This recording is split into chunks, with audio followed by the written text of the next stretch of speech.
WHO जो कही health definition देछि गोटे सुस्थ मनुष्य क्या कहवा जे मेंटाली फिजिकली एवं सोशियली साउंड हेल्दी सी ही सुस्थ मनुष्य जार मानसिक सुस्थता अच्छी शारीरिक सुस्थता अच्छी एवं सामाजिक संपर्क बंधन मध्य सुदृढ़ सी सुस्थ मनुष्य। तो अनेक समय चिकित्सा व्यापार रे आम शारीरिक व्याधि उपरे फोकस करूँ कि दूरेबा श्री ठाकुर तापर बेसी गुरुत्व दिखती मनुष्य मानसिक अवस्था को स्टडी करती मानसिक भाव मनुष्य के स्ट्रेस अच्छी के प्रेसर अच्छी के एंजाइटी भितर अच्छी मानसिक प्रस्तुति ना भर स्टेबिलिटी ना कनसेंट्रेशन ना पीस ना तो आग से फोकस कर सेटा केमती आसो से बाट कर दियो शारीरिक व्याधि मन को दूर पड़ेगा ये Thakur philosophy prevention is better than cure से मेसेज ये सत्संग आम दिए यदि जीवन में जहाँ प्रमोद भाई सुंदर भाव कहले जे क्षणाश्रित मनुष्य हुए एवं प्रदत्त बीजमंत्र को निष्ठा सहित मने मने मने मने सब समय स्मरण मरण कर चले एवं जो सत्संगर प्लाटफर्म यार आश्रय निए एवं वास्तव कर्मयज्ञ निजक संपृक्ति करे तेबे तार उन्नति चिंता करा पड़ो ना। उन्नति माने कोठाबाड़ी संपत्ति पैसा पत्र उन्नति कथा ठाकुर कही ना उन्नति माने मानसिक उन्नति आत्मिक उन्नति। तो ये उन्नति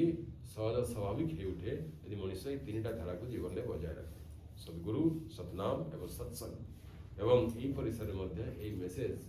निश्चित भाव में सत्संग मान दूची यदि सुस्थ हवा चाह खाली ट्रिटमेंट मेडिसिन डॉक्टर कनसल्टेंसी सुस्थ हो पारे ना से गुरु आशीर्वाद दरकार एवं गुरु अनुशासन बादे निजक अनुशासित करार अच्छे जहाँ प्रमोद भाई कहले जंजाल निश्चय सुस्थिर छाए ये हूँ आज जुगर जिते प्रकार भेराइटीज ऑफ डिजीजेस मेंटल कहतु फिजिकल कहतु सोशल कहतु ये समस्त रोगर निराकरण पर 5टी मेडिसिन 5टी पॉइंट ठाकुर प्रेस्क्रिप्शन देखते prescription is very common Hindu हो पारे मुसलमान हो पारे क्रिश्चियन हो पारे any living being any individual जेकोसी मनीष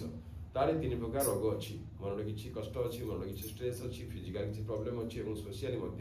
किसी मिसअंडरस्टैंडिंग अच्छी या सल्यूशन करने श्री ठाकुर जो धारा देले यही धारा गति होगा निहाती पड़ो जो संप्रदाय हो जो देशर हो जो काल हो जो भाषा भाषी हो दिस इज कमन प्लाटफर्म सत्संग is a man making factory भी ठाकुर कहले सत्संग is a man making factory. तो आज जो कन्या रत्न बलराम भाई एवं स्मरणीय माँ प्राप्त होती आशीर्वाद से कन्या रत्न नामकरण आचार्य कर सुमेधा अत्यंत चमत्कार नाम ये नाम डेस्क्रिप्शन नाम धातुगत अर्थ को यदि बुझेगा मुझे चिंता करी बहु व्यापक हम समय नहीं हाथ शेष आड़ जावाई सुमेधा सहज भाव में बुझी नवा अत्यंत बुद्धि संपन्न से होकर जन्म होती से भाव में फिडिंग पोषण देवा दायित्व हूँ बलराम भाई और श्रवणिका माँ from the very beginning of our child जदि आम सुसंस्कृत करने पिलाटा को चाहूँ यही मुहूर्त जन्म हो आम सतर्क भाव पड़े आम अनेक समय को पिला को भल एजुकेशन देले भल स्कूल को पठेले बहुत भल मनुष्य हो श्री ठाकुर को पसंद करना ठाकुर कहले man is first bred then educated भल मनुष्य यदि चाह से भल मनुष्य जन्म देवा शिख केमती भल मनुष्य को जन्म दि जाए केमती प्रॉपर्ली पोषण दि जाए केमती गढ़ा जाए संतानचर्या व्यापार ठाकुर अनेक कथा अच्छी एसबू उपर फोकस कर जो स्कूल पढ़ू से किसी मैटर नुह से पिला सुसंस्कृत हम उन्नत हम आउ निश्चित भाव में किसी भल कम जीवन में कर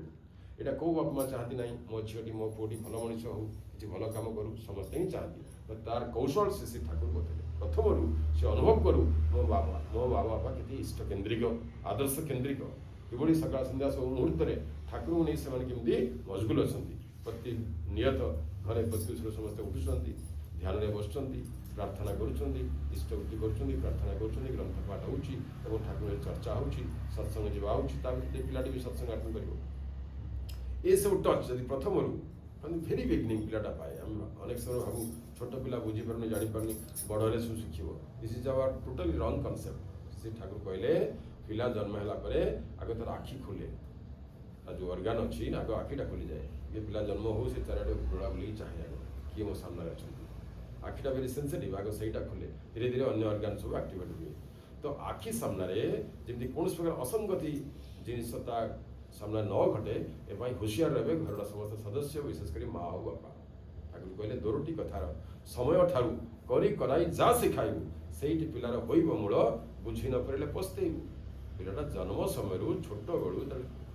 ଖନି ଖନି କଥା କହି ଶିଖୁଛି, ତାକୁ ଯେମିତି ସଂସ୍କାର ଯେମିତି ଶିକ୍ଷା ବା ତା ସାମ୍ନାରେ ଯେମିତି ଆଚରଣ ତୁମେ କରିବ ସେଇଟା ହିଁ ତାର ଜୀବନକୁ ପରିଚାଳିତ କରିବ। ସେଇ ଶିକ୍ଷାଟା ତା ଭିତରକୁ ଯିବ ଆଉ ସେଇଟା ତାକୁ ସାରା ଲାଇଫ୍ ଗାଇଡ୍ କରିବ।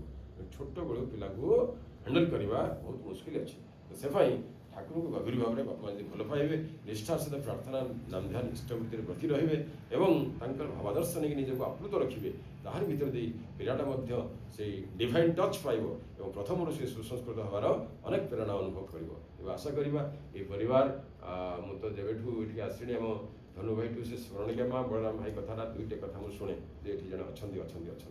କେବେ ଯୋଗାଯୋଗ କରିବା ସାମ୍ନାସାମ୍ନି ହେବାର ସୁଯୋଗ ନଥିଲା। ଆଜି ଯାହା ହଉ ଏ ସୁମେଧା ପାଇଁ ଆମେ ସମସ୍ତେ ଗେଟ୍ ଟୁଗେଦର ହେଲୁ ଆଉ ପାଖରେ ଥିଲେ ବି ଦେଖା ସାକ୍ଷାତ ହେଇପାରୁଥିଲା। ଆଜି ସୁମେଧା ଆମ ସମସ୍ତଙ୍କୁ ଏକତ୍ରିତ କରିଦେଲା ତାଙ୍କ ଚରଣାର ବିନ୍ଦୁରେ। ଅତ୍ୟନ୍ତ ଆଶୀର୍ବାଦ ପୁଷ୍ଟ ସେ କନ୍ୟା ନିଶ୍ଚିତ ଭାବରେ ତାର ଜନ୍ମ ପାଇଁ ଆଜି ସତ୍ସଙ୍ଗ ହେଉଛି। ଆଗାମୀ ଦିନରେ ନାରୀର ଯେଉଁ ଅଷ୍ଟ ବୈଶିଷ୍ଟ୍ୟ ଅଛି ନିଷ୍ଠା ଧର୍ମ ଶୁଶ୍ରୂଷା ସେବା ସାହାଯ୍ୟ ସଂରକ୍ଷଣ ପ୍ରେରଣା ଏ ସମସ୍ତ ଅଷ୍ଟ ବୈଶିଷ୍ଟ୍ୟକୁ ସେ ତାର ଚରିତ୍ରରେ ବ୍ୟକ୍ତିତ୍ୱରେ ଫୁଟେଇ ତଳୁ ଏବଂ ପ୍ରଭୁଙ୍କର ଏକାନ୍ତର ମନର ମଣିଷ ହେଇ ଉଠୁ ସେ ସୁମେଧା ଏବଂ ତାଙ୍କ ବାପାଙ୍କର ଦଶ ରକ୍ଷା କରୁ, ନିଜେ ମଧ୍ୟ ଏକ ସମୃଦ୍ଧପୂର୍ଣ୍ଣ ଜୀବନକୁ ଲିଡ୍ କରୁ ଏହି ଆଶା ଏ ପ୍ରାର୍ଥନା କରିବା ସହିତ ବଳରାମ ଭାଇ